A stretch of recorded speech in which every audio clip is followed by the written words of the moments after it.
be up now. Just I think refreshing her page. I think every week we start with, I think we should be up by now. Right? How funny. Maybe. Good morning. Good Good morning. morning. Just taking a second here. Let's see. Should be.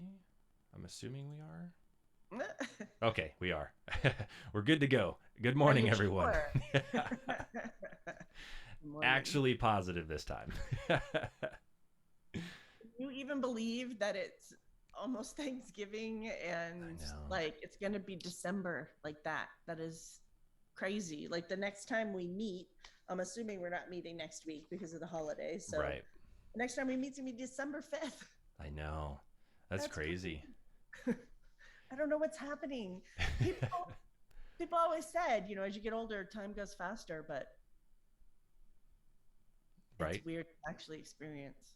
I just continue and still want to continue just to be a kid, though. So I may physically be getting older, but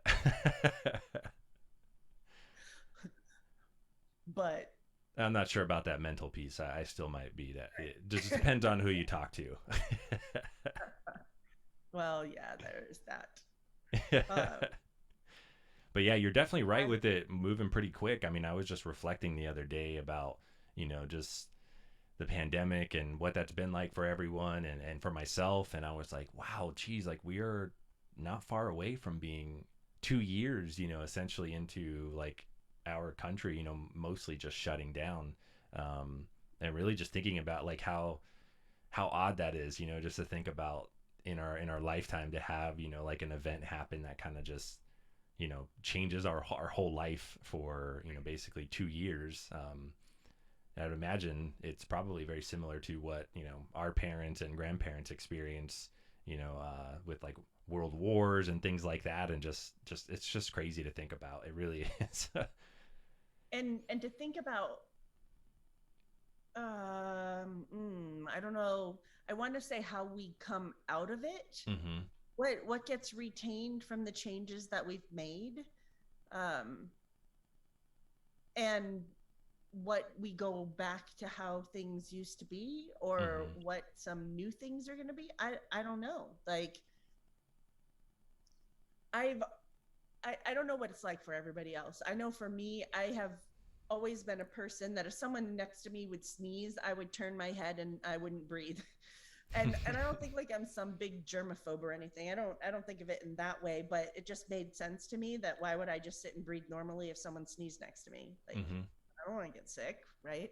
And so now it's it's even bigger because now with masks and it's not, it wouldn't potentially wouldn't be just a cold that we would get or the Yeah. flu or something, that now it could be something that would be really dangerous. And I don't know how all that's going to look on the other side, or when the other side is.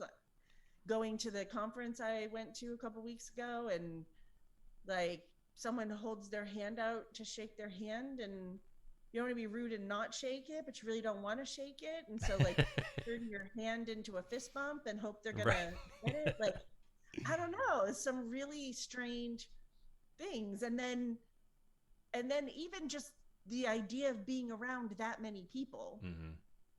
was weird, Yeah. whereas in the Yeah. past it wouldn't have been weird at all.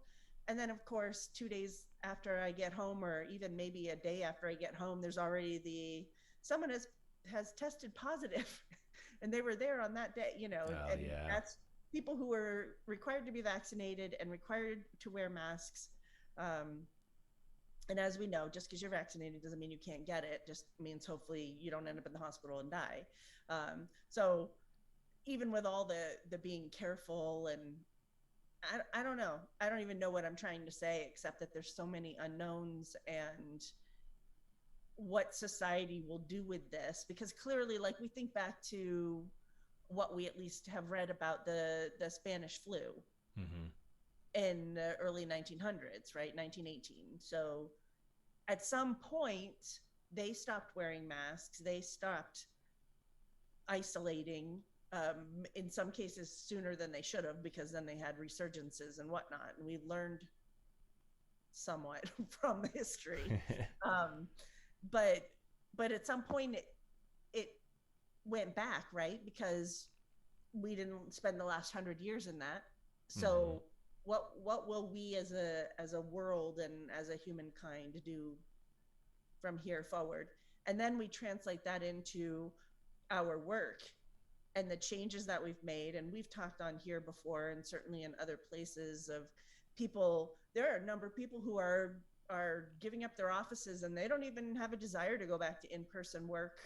Maybe there's some things that they miss about it. Like, I'm not Hmm. saying they're discounting it completely. That's not what I mean. But there's something pretty nice about working from home and in between clients throwing a load of laundry in or putting something in the crock pot, Hmm. or not having to go out to eat, or setting up your schedule where you can work from home, go pick up your kid, come back, whatever it is. And what about the quality of life that we have acknowledged and experienced are things that we want to keep, and what about it are things that we want to reject and not have to do anymore.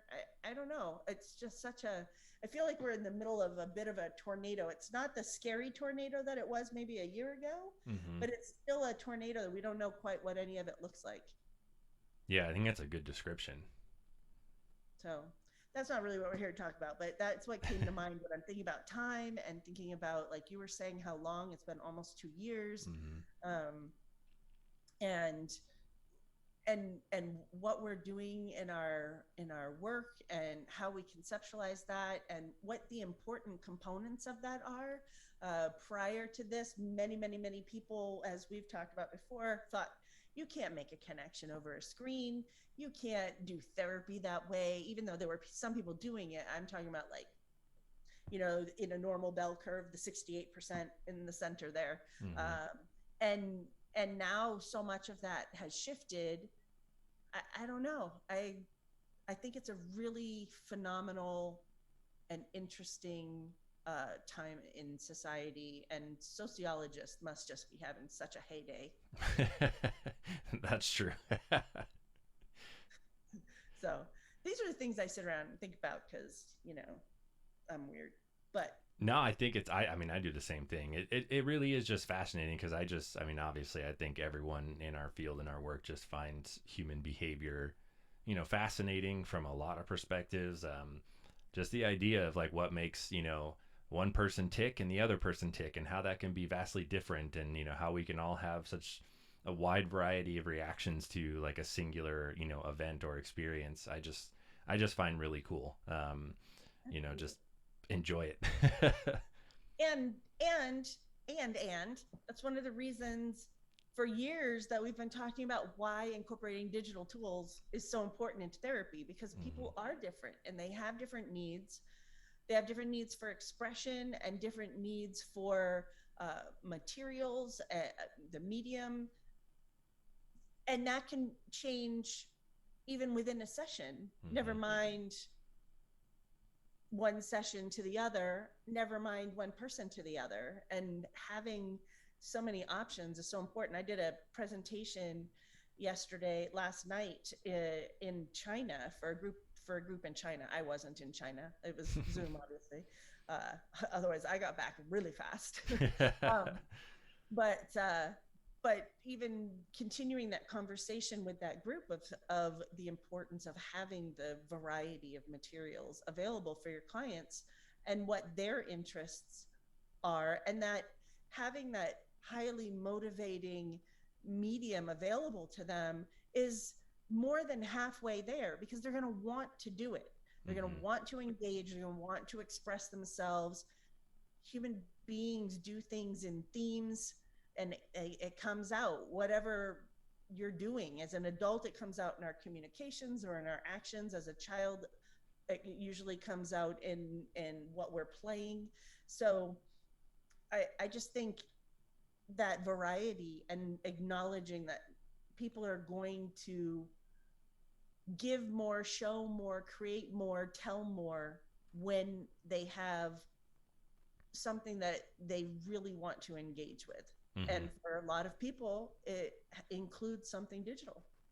Oh yeah, I was, just reading this article and saw a statistic that was reference on over 3 billion people play some sort of digital game every year, and continue to play. I mean, just imagine that 3 billion people in the world. I um, feel like that sounds low. yeah, I mean, it could be a lot higher. It's. I'm sure it probably depends on how they're breaking it down. But I mean, 3 billion people is a lot. No, it is a lot. It's just that I'm thinking, even in talking with people about their use of digital tools, even in their personal lives and in their professional lives, like in particular therapists, it often there is the experience of, oh, I am kind of already doing that. hmm I I I guess I didn't think of it as being a game or a digital game or whatever, and so I'm just thinking that there probably are even more people who aren't necessarily thinking of what they're doing being in the realm when it really is. Yeah, no, I mean, I agree. I think it's a fascinating conversation just because, like you said, everyone is going to have some sort of exposure to digital games. Like I know, we were talking, and I think probably the company that's furthest along, and I guess maybe more um, specific to the kind of work that we do and everyone's heard of is Roblox. And they, talking about, you were saying that you're weird. I'm will happily admit that I sat there and watched a Roblox investor presentation one morning this past week. So, uh, and I'm not even invested, into the company, even though I would love to be at some point. But Even a couple years ago. right, yeah. But just to give some, like, I was just blown away. So I'll just start listing off some of the things that I was reading. You know, outside of their metaverse stuff, they are creating educational games for middle school, high school, and even college. And they're going to be related to STEM. I mean, all kinds of things for people to. So they're basically, I guess the more popular term would be gamifying the education. I love Mhm. it because, I think that's we talk about engagement. That's Oh going to be yeah. very engaging, very fun. So they're more likely to, retain it. Retain it and want to do it, like hmm even it's not the same as what you're saying because of education, but the idea of that the interest is that in when we talk about VR, virtual reality, there are many senior homes, so homes for older people, who are using virtual reality to get people to move more. hmm If you're trying to get, say, the stereotypic, at least glimpse we often get into a senior home is that there's a big room and there's a bunch of people sitting and someone up at the front trying to get them to move their arms or their legs or whatever it is, and that maybe the range of motion is here, hmm right? But if they're in virtual reality and they want to reach for something, they want to achieve something, then the range is much more. hmm And they've done study after study after study on this, but that's the whole point. It's that it's highly immersive and there's some sort of personal gain because you've achieved something or you reached something or you created or whatever it is. And in the situation you're talking about, if if in education they can, and people are already doing this, so I'm not saying hmm it's just Roblox is brand new in all of this. It's been happening, but um and Roblox has had an education program for a long time. When I do trainings, I point out that to hmm people, and for play therapists, it's important for us to look at the education pieces because there are often a lot of similarities between the two of what's going on in education and what's going on in psychology, as in how we might approach things or similar things that we're dealing with. And I know Ashley has commented on that before hmm in the chat. Um, but anyway, if we're thinking of creating programs that along the way will be educational, not in and of itself with all the skills and the important components that can go along with the game in and of itself. But then on top of it, if we have components in there that are teaching things, it's kind of like, I don't like to go to the gym and just work out. I get bored. But if I can be on a team, like if I haven't found one in my area, but if I could be on an adult swim team, for Hmm. instance, I was a swimmer when I was younger. That's fun for me. That is, I like the competitive piece to it. I like being part of the group and doing it and then working towards something, which would be competitions and whatnot. And oh, by the way, I worked out and got into good shape. Hmm. So if in this situation, if it were that we played this game, it was fun, we had things to figure out, we practiced skills, we honed in on skills, and oh, by the way, we learned amazing things. That's, to me, the best case scenario. Oh yeah, and then you just talk about like memory, storage, and it'll be real easy to recall information when you've had good or even bad experiences related to something. Like, oh, I remember we lost this portion of the game because I couldn't remember this one stat. You'll always remember that stat for the rest of your life, or that particular presentation. um, Yeah. and it's done in a fun environment, you know what I mean? Like, even though you technically lose, right, in a educational setting of a game, and as long as everyone is being respectful and stuff, it's not like it's gonna painfully be that stinging memory. It'll probably jokingly be that negative experience, like, oh dang, I can't remember that I remember I couldn't remember that piece when we were doing it, and we lost that that really stunk, just something like that. So And I maybe think it's maybe fascinating. it does continue to sting, but maybe there's something to learn in there, and Hmm. that's a lot of where in our work there's value in that, because when we see that and the person isn't letting it go, isn't able to talk even themselves through and say, okay, well, that really stunk, but if I do X, Y, or Z differently, then maybe next time it can be different. Maybe I can learn from it and use the experience. And if somebody isn't able to do that, then that's part of our job, right? Is Hmm. to help them work toward that and then hopefully achieve it, so that they can also understand, as in a global sense, that when they have difficulties, that you can use that for situations in the future. Hmm. And Yeah, that's no, a I lot of agree. what we're doing in gaming in general, right? Is like, oh, even in Roblox. So if you think of some of the obbies, which are the obstacle courses, and some of them you have to step on these colored panels in a certain order. So it's like red and then green, and then you Hmm. get through the portal, and then it's orange and then blue. But if you started out by going on the purple one instead of the red one, you died, Hmm. and then you had to respawn, and then it's trial and error. Which one is the one? How do I figure out? And then if I remember that it's red and then green and I die on the next panel, I still have to remember that it's red and green so I can get to the next one. So there's recall, Hmm. and working toward the end goal while doing the trial and error. And what better way to do that in a situation where really there's no deep consequence? Hmm. Yes, your little character falls off and then you respawn, but you respawn in the spot in the check-in point, Hmm. as long as you stepped on it. If you don't step on it, you're going way back. But you also learn that very quickly too. Hmm.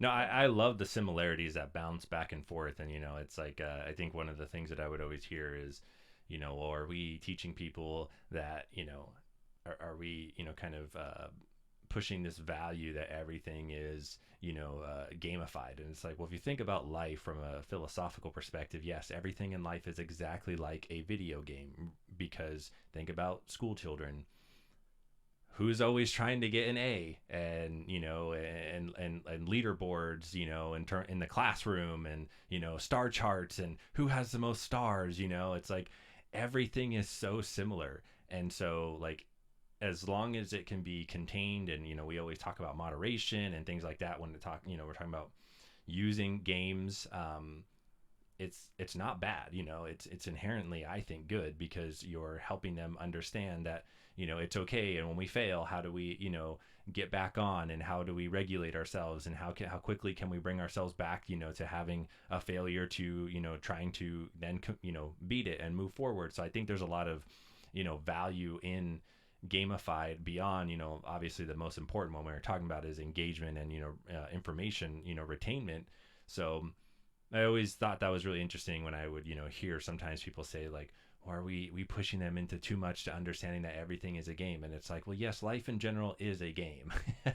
I was um, I was thinking when you said that, that life is like the game, but I would flip flop that. I would say the game is like life. mm-hmm, And and if you think back, stay with me with this tie, I hope. But if you think back to folk stories, mm-hmm, the stories that have stood up over the test of time, that either get retold as they were, at least we think they were, over and over and over again, like The Boy Who Cried Wolf, mm-hmm, or something like that, or the Brothers Grimm, and even the original stories that the Brothers Grimm was based on. So way back, we think about the storytelling and sitting around the fire as a tribe, or a family group, or whatever, and telling these things.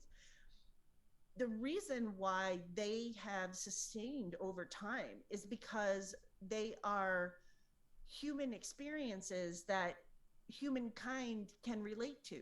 mm-hmm, And even if the tools, the circumstances, the whatever have changed over the centuries, the fundamentals are still there. uh, don't spew a bunch of crap and then suddenly expect people to believe you. mm-hmm, Boy Who Cried Wolf, like that's a fundamental human experience. mm-hmm, And so it stands the test of time. And so if we think of it that way with video games, basically telling the stories and purposing and explaining and putting some spins on fundamental human tendencies, interests, experiences, all of that kind of stuff, which is why it's universally, for many people, I'm not saying universally across every human on the earth, that's not what I mean, but mm-hmm, again, back to sort of that 68% of that normal bell curve, that's why I think it has such universal appeal, mm-hmm, because it is tapping into our need for trial and error, our need for connection, our need for expression and creation and projection and catharsis and abreaction, like our need as human for all of those things can be found played out in playing all of these games that are available to us. mm-hmm. No, I agree. I think it's a good point, and as you're like listing off everything, and just, thinking about just some of the cool features that they're having, coming in, and I was just like, yep, yeah, like as you're listening, I'm like, yep, I saw that one in their presentation. Uh-huh, yep, there was that one. Uh-huh, but I should listen to that presentation. yeah, I mean, it's just on their YouTube channel, but Yeah. basically, looking at some of the things they have, I know most people like give, Roblox a knock because, yeah, especially adults or even teenagers now, I guess at this point, but a lot of them still play it. But the idea that, like, oh, it's the graphics are just kind of like this, block, it's not really fun. Well, they're like completely revamping everything. And I was just blown away with what they were doing. So they're moving away from like the block character, so to speak, to more of what they call like a skeleton NPC, which basically just means it's more of a human, realistic kind of animated avatar. If anyone's ever watched the movie Avatar, that's more what they're moving into, but more, I would say, I guess, just kind of like human like instead of the colors that they have with Avatar. But there's a lot of customization there, so obviously there's different hats and clothing, so a way to express yourself, like Jess was mentioning. But they're moving into from 2D and 3D. And one of the cool things I saw with some of the videos that they had was, I was blown away because I didn't even know this, but they had more of what is a typical kind of like in my experience, more of an MMO type of experience where it's an open, kind of world, and there's a quest. And anyone who's ever played games, you basically kind of get abilities and they're tied to buttons. So like, if you press one, it would activate a certain ability, like, a fireball that you're casting. Or if you press, two, your character's doing a healing spell to, heal up someone who's taken damage from an enemy. So um, they had one of these going on, and they were showing that this was what they were doing with all of their coworkers, and they're working on this quest together, and all five of them are running out and they're trying to gather things and take down monsters. And here I am thinking to myself, like, okay, whenever we have a new class, we have like new coworkers, or we start a new job, what do we always do? It's some sort of breaker activity. Everyone always has, these trainings that people can do together to, build rapport with one another. Companies are always want to do that. And I was just like, this is so cool. Like, I would love, you can imagine, like, you're working for a company and it's like, hey, look, everyone, we're going to wake up today and we're all going to hop on this game and have some fun together, as opposed to, I guess, more of some of the, I guess, icebreaker activities that I've done, I guess, in person is maybe some of the ones where you're like, we're sitting there having to like toss things back and forth. It's fun. It's engaging. But like, for me personally, not as engaging as like a 2D or 3D world personally. So I just thought that was really interesting. And what they're creating with that experience is you can go from something like that to a digital kind of meeting room where everyone's walking around with their avatar. And they were actually showing kind of like a business discussion going on with a company that was trying this out. So all of them are walking around, they're looking at this big board, and they're all speaking to each other with their avatars, facial tracking, so their avatars are moving, and able to see like what they're working on with their presentation. They're all kind of like writing on the board, kind of looking at different things. So I just thought, like, how fascinating, just this idea that our workforce, but also enjoyment, is moving towards people will be waking up, sitting in their chair for remote work, doing some sort of activity together in a virtual world, and then also working together in a virtual world. And you get to choose what you want to express that day, as opposed to, I can't speak to it because as a male, I think it's just, we just throw on our stuff and who cares what we look like. But I know that so much for, females, it's there's just unfortunate a lot of,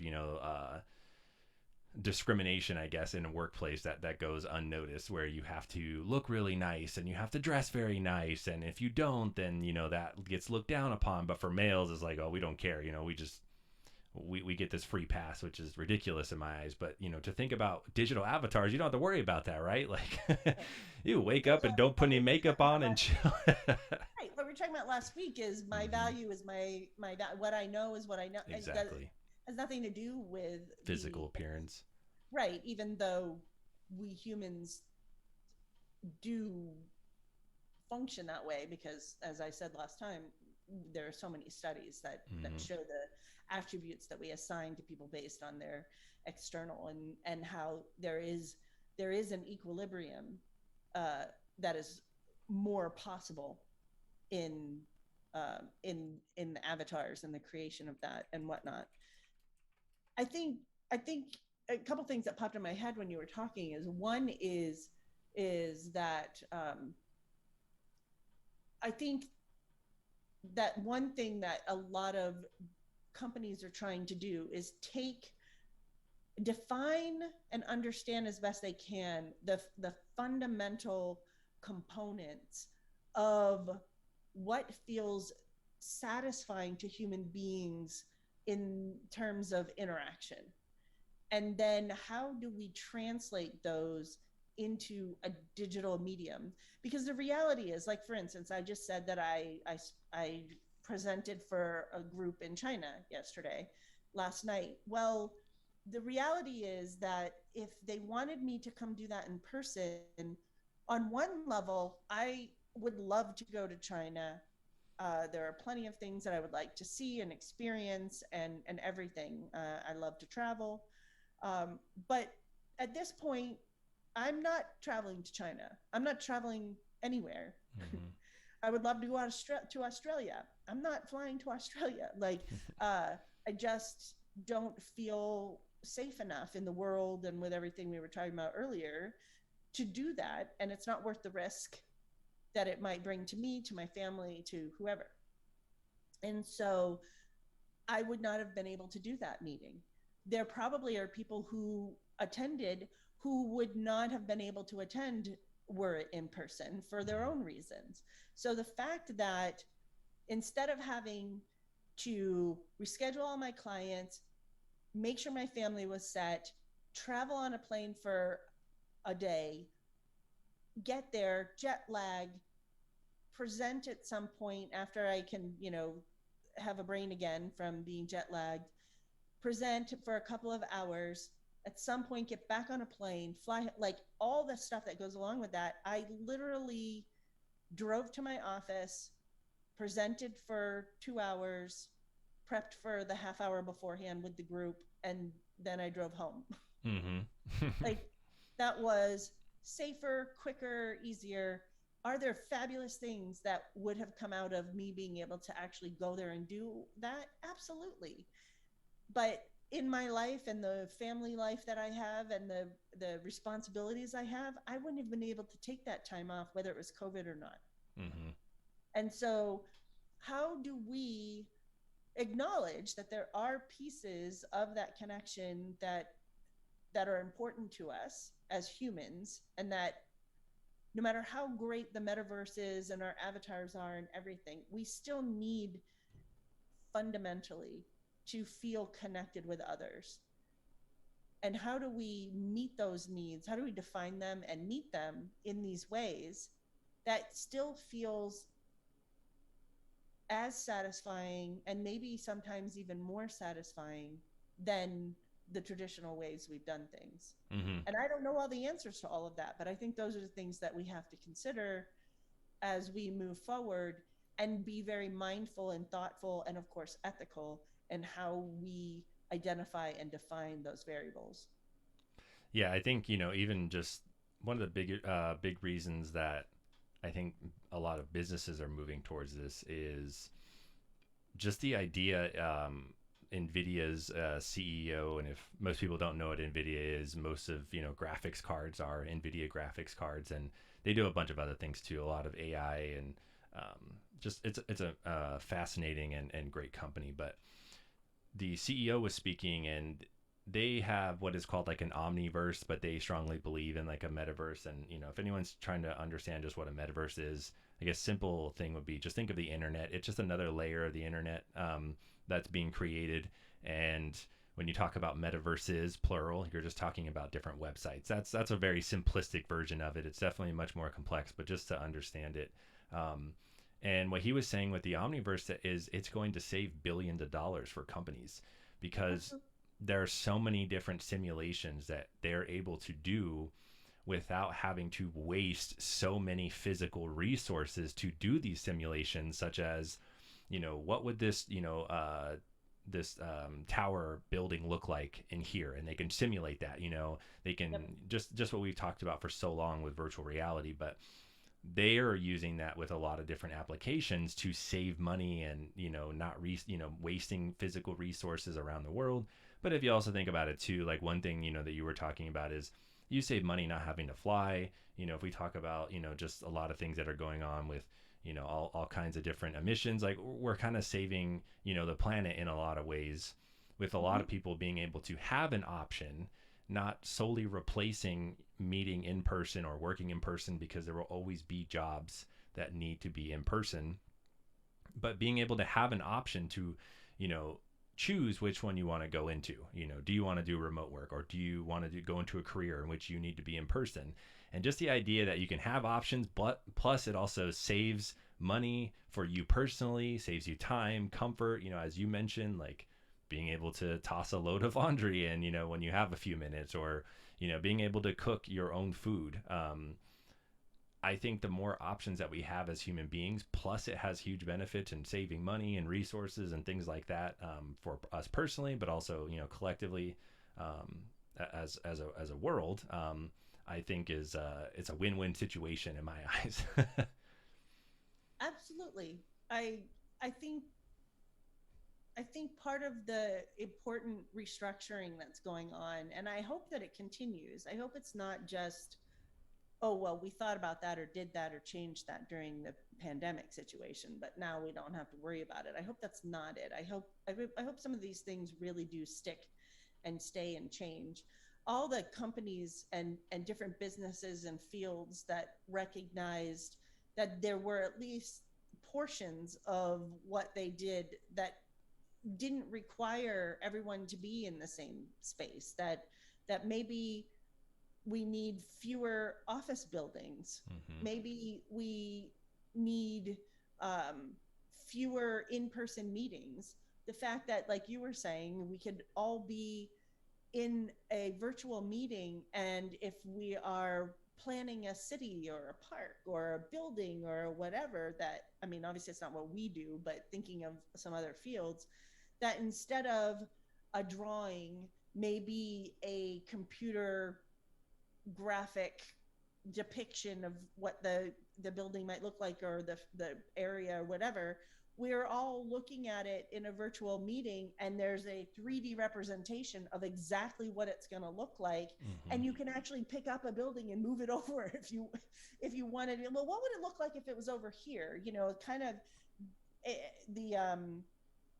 the ways that they have built small scale versions of it. But Mm-hmm. think of all the work that went into building that small scale representation, when you could do it in a virtual way more quickly, and then be able to manipulate it with people from wherever, whatever resources. We've talked before in terms of psychology, that if somebody has a specialty and they're in an area, like, for instance, I'll just use me, not because I'm the only example, but because I can't think of another example in the moment. But I have a specialty of working with people and digital tools. If somebody is in another area and they don't have a specialist for that in their area, they can reach out and seek me out. Or same for you, they can seek you out. Or and that happens in all sorts of disciplines. Just that Mm-hmm. idea that we don't have to be so bound by physical space Right. and location, and that we can start to think, just like we were saying, we don't have to focus on the external attributes of a person. We can focus on what it is, that who they are, their character, their abilities, their skill set, their expertise, their knowledge, their all those things. um, that we can also seek those people out and get our needs met in ways that we couldn't do before. And doesn't that all seem so much more efficient than having to be constricted by physical geography, in all of the ways we were just talking about? I mean, Mm-hmm. I guess for me, I sometimes I don't understand the resistance to that, because it just makes such logical sense. Right. Yeah, I mean, it's what you're saying too. It's just, at least in my experience, I've noticed, um, getting, kind of like those special referrals on working with someone, who is wanting to work within the digital space, I guess, for, clients. And it's so fascinating to just watch how everything is just so natural and genuine, where it's like, okay, look, this is how we're going to be connecting, and these are the things that we're going to be, using, and for our tools, and these are the games, and whatnot. And it's like, for the clients, for the kids, it's like, okay, it's nothing.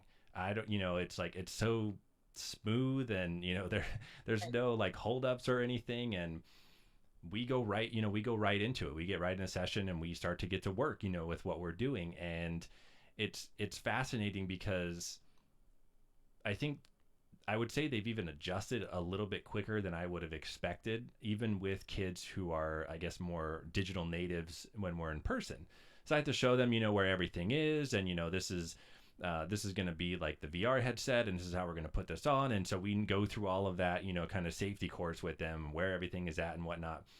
But when they're at home, they know everything, and they're that level of comfort too, where they're in their own home. And so you see Right. that like natural person just come out, just, it's as if I'm not there and they're just playing a game on the internet with their friends kind of thing. And I get to see that true, genuine person that just comes out, as opposed to, sometimes there is a little bit of hesitancy, or, it takes a little bit of time to build that rapport when you're in person, just because it's a new environment for them.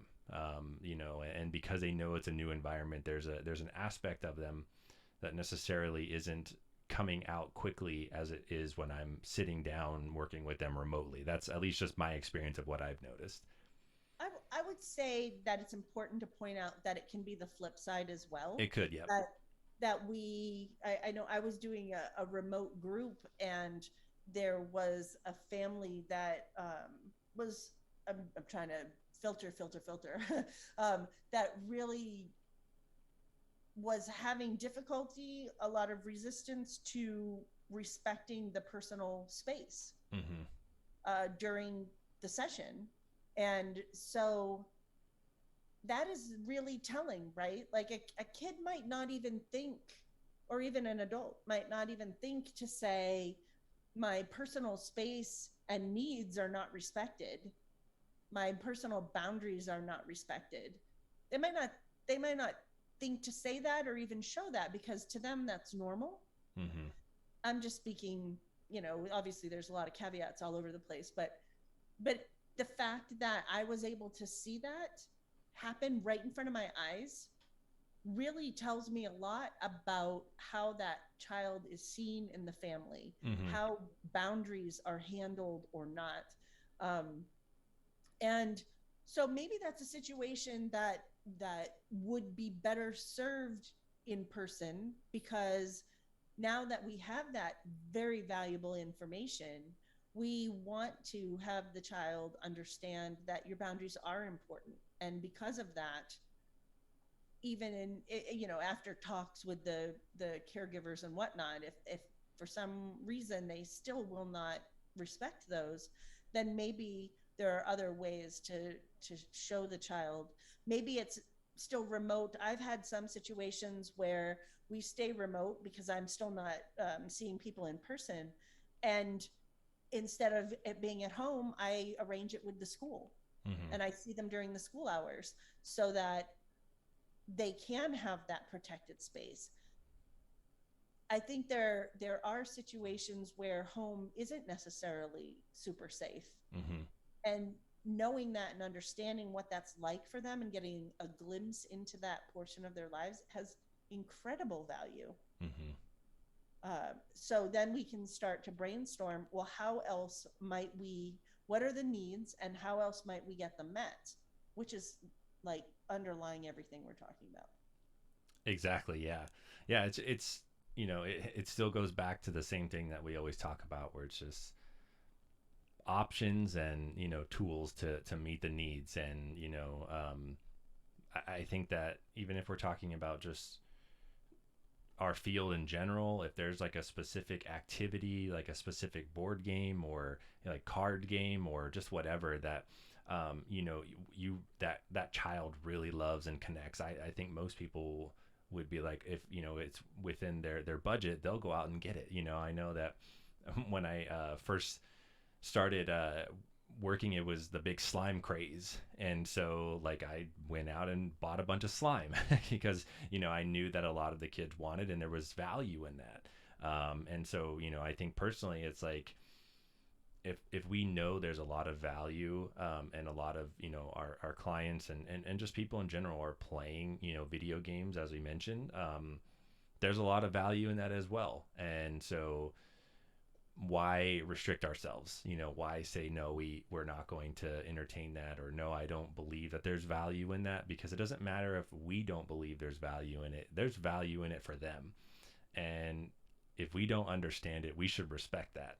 And so I've seen a lot of just transformations within the clients, just by being open to it, just by saying, hey, I'm not really too familiar with that, like, show me, just something like that. And then the kids are so excited, they light up, and then they start showing things, and it's just, things just start clicking for them, and they start having this huge sense of awareness when we're tying in our clinical, applications and interventions within what they understand, it's a beautiful process to watch. Absolutely. I I feel like we talk about so many things with a different spin or a different approach or something, and it comes back to these really fundamental components Hmm. that then ripple out and have an effect in so many different arenas. And I think part of that is because, just as I was saying, folk tales and whatnot, and that gaming is speaking to these fundamental humankind experiences and components, that I think that's what it is. We are saying that there are fundamental connections here in using these tools for whatever reason and whatever arena we're in, that connects with us innately. It makes me think of that study, and maybe you can speak to it, of the group that dropped the iPad into the tribe Yeah. and what the children did with it. Do you want to speak about that? Yeah, it's a study, that basically they wanted to just try and gather, all kinds of information. And so they, I forget exactly, it was third world country, and they went and they just dropped off a bunch of, iPads. They just wanted to see what would happen. Gave them no instructions, nothing. And they wanted to see how long it would take them, and what they did with it. And the one thing that they did was they obviously like disabled the camera, just because they wanted to, safety and, things like that. And so they didn't want people taking pictures and having them stored, whatever it may be. So they disabled the camera. It didn't take them, very long to figure out how to turn it on. They started to figure out how to download the apps, no instructions whatsoever. And it didn't take much longer after that they found that the cameras were hacked and turned on. So, I think it just goes to that idea that, I think that really plays to the idea that just play in general is, a universal language, and it can, span across, different cultures.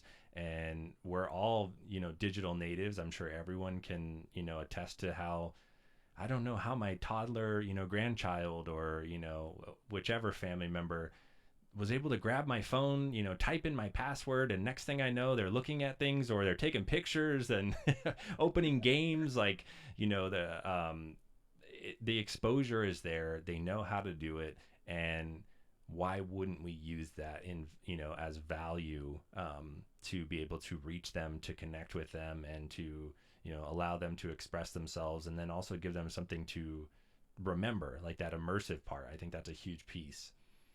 Why wouldn't we use it? Yes. Why don't we, on a larger scale, acknowledge that there's the fact that children with no exposure in a in an area that is not whatever ripe with digital native experiences, um, why would it be so compelling, interesting, um, to figure out this thing that dropped down? Like, what? Why wouldn't they just go, "Oh, that'll look good on a block I have as a table, and I can put my drink on it." Like, Mm-hmm. why was the tablet something that was compelling? Exactly. And we can have all sorts of conversations swirling around that, but fundamentally, what is it about the medium, the platform, the interaction, the immersiveness, the the humankind and nature tendencies that it mirrors and explores and creates? What is it about all of that? Mm-hmm. And why, if it speaks so globally to parts of us, even if we're resistant, it still has the potential to. Why don't we have more interest as a whole to explore that further? Yeah, It's I love You're that. curious.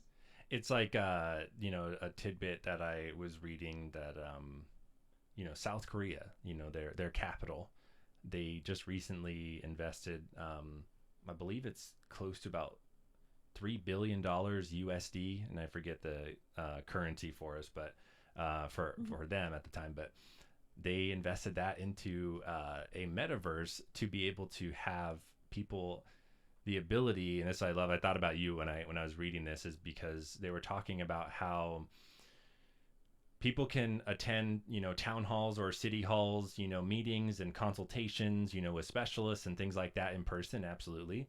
But they are giving people the option to do it as a metaverse through a VR headset.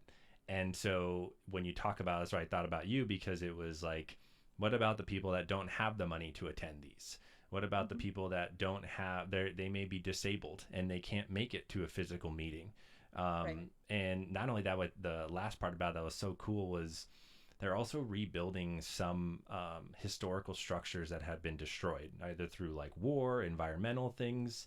And so I forget the name of it, and I'll have to find it, but it was a very specific structure that had something to do. I believe the gate was in it, but it was torn down somewhere in like the early 1900s, either through some sort of war or just environmental climate kind of thing that had taken it down. But just the idea that they're like rebuilding that, giving people the option to attend these things virtually, and why can't we have both? I just thought about that, and Right. it really just like hit me where it's just like, wow, that is so awesome that we can just provide both. It doesn't need to be forcing people one way or another. Why don't we just make it where what suits you best?